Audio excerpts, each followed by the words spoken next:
మనతో పాటుగా ఈటెల రాజేంద్ర గారు ఉన్నారు. ఈటెల రాజేంద్ర గారు, ముందస్తుగా స్వేచ్ఛ టీవీ తరపున మీకు శుభాకాంక్షలు.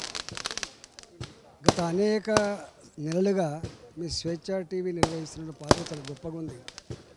ఇవాళ కొన్ని ఛానళ్ళు కొన్ని పార్టీలకు కొంతమంది నాయకులకు అంకితమైన సందర్భంలో మాలాంటి వాళ్ళని కూడా ప్రపంచానికి దేశానికి చూపించినటువంటి ఛానల్ మీ స్వేచ్ఛ ఛానల్. మీరు మరింత ముందుకు పోవాలని చెప్పి మనస్ఫూర్తిగా కోరుకుంటూ, నా గెలుపులో మీ స్వేచ్ఛ టీవీ కూడా తన పాత్ర పోషించినట్టుగా మేము భావిస్తూ ఉన్నాం.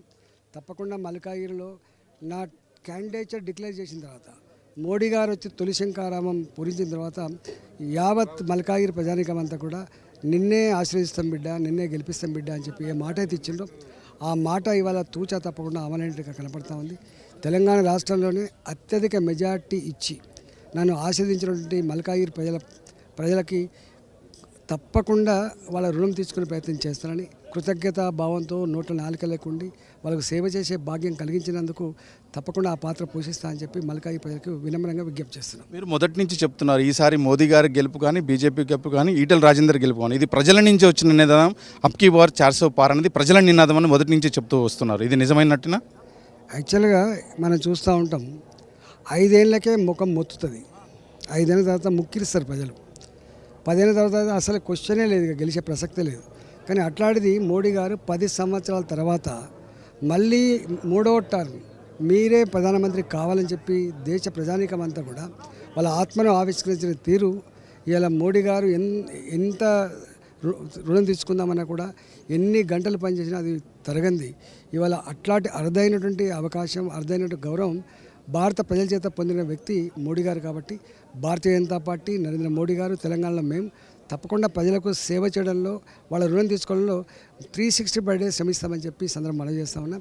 ఇవాళ భారత ప్రజానీకం మరోసారి మోడీ గారికి ప్రధానమంత్రి మీరే ఉండాలి, భారత పురోగతి భారతదేశంలో స్వేచ్ఛ స్వతంత్రం వర్ధిల్లంటే మోడీ గారే కావాలనేటువంటి భావన అవుతుందో తప్పకుండా అది తూచా తప్పకుండా అమలైందని విశ్వసిస్తా ఉన్నాం. మీరు ముఖ్యమంత్రి గారు సిట్టింగ్ సీట్ మల్కాజ్గిరి, ఆ సీట్లో మీరు భారీ మెజారిటీ రావడాన్ని ఏ విధంగా చూస్తారు?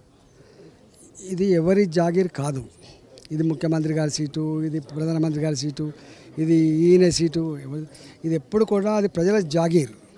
ప్రజలు ఎప్పుడు కూడా 90% స్వేచ్ఛగా అప్పుడున్న పరిస్థితులకు అనుగుణంగా, వ్యక్తులకు అనుగుణంగా ఓటేస్తారు తప్ప ఇది మొత్తం కాంగ్రెస్ పార్టీది, ఇది మొత్తం బీఆర్ఎస్ పార్టీది, ఇది మొత్తం బీజేపీ అట్లా ఏమి ఉండదు.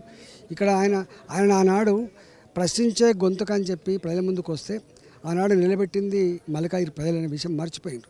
నిలబెట్టిన తర్వాత ఒక్కనాడు కూడా పార్లమెంట్కు రాకుండా, ఒక్కనాడు కూడా ప్రజలను పట్టించుకోకుండా ఇవాళ తన పని చేసుకోపోయింది. కాబట్టి ఇవాళ వచ్చింది నేను, కాబట్టి ఇవాళ మళ్ళీ ఈటెల గారిని గెలిపించుకోవాలి.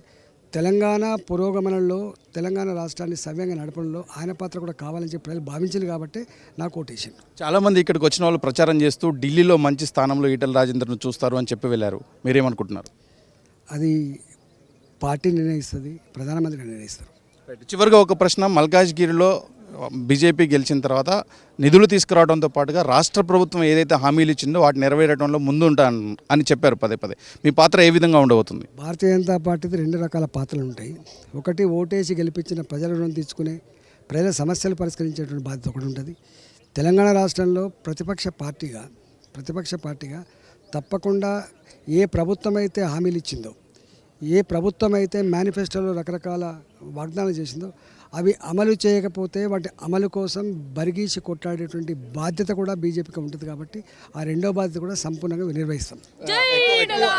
ఎక్కువ సీట్లు, కాంగ్రెస్ కంటే ఎక్కువ సీట్లు ఇంత తక్కువ కాలంలో అధికారంలోకి వచ్చిన తర్వాత ఇంత తక్కువ కాలంలో బీజేపీకి ఇన్ని సీట్లు రావడానికి ఏ విధంగా చూడాలి? యాక్చువల్గా బీఆర్ఎస్ పార్టీకి వ్యతిరేకంగా ఆనాడు భారతీయ జనతా పార్టీ గెలిపించాలని చెప్పి ప్రజలు భావించారు. కాకపోతే తప్పుడు ప్రకటనలతో, తప్పుడు వాగ్దానాలతో, తప్పుడు ఛానళ్లలో ప్రచారం చేసుకొని ఇలా వాళ్ళు గద్దెనెక్కింది తప్ప అది నిజమైనటువంటి వాళ్ళకి బలం కాదు. అది. థ్యాంక్ యూ సో మచ్ అండి. ఈటెల రాజేందర్ గారికి కంగ్రాచులేషన్ చెప్తూ, భారతీయ జనతా పార్టీ విజయంలో ప్రజల విజయం అని ఆయన చెప్తున్నారు. ఏదైతే మొదటి నుంచి చెప్తూ వస్తున్నారో అబ్కీ బార్ 400 పార్ అనేది అది ప్రజల నుంచి వచ్చిన నినాదం కాబట్టి ప్రజలు దాన్ని నిజం చేశారని ఆయన అంటున్నారు. స్వేచ్ఛ టీవీ కోసం చైతన్య.